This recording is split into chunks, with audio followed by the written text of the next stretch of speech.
Today we have a really spectacular exhibition piece of pearl.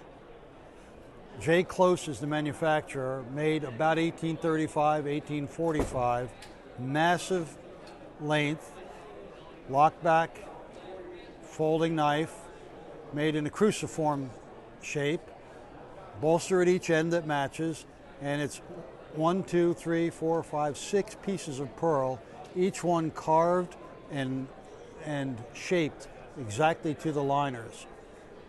Unbelievable craftsmanship to do this. Meant to look like a weapon, but in fact it's an exhibition piece made most likely to put in a storefront or to show at a crafts fair or one of their exhibitions. Unbelievable, hard to find, fragile, unbroken, beautiful piece of work. The second knife we have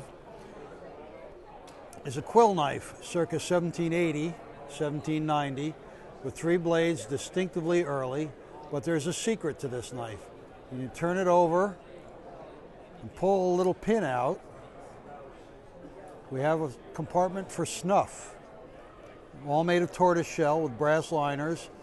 Snuff was of the advent at that point, so they had to carry it with them, but they didn't want to advertise it, and they didn't want to lose it. So they contained it in a little compartment. Very rare knife, very hard to find, intact. The pearl is usually the tortoise shell is usually broken. The mounts are of silver, not German silver.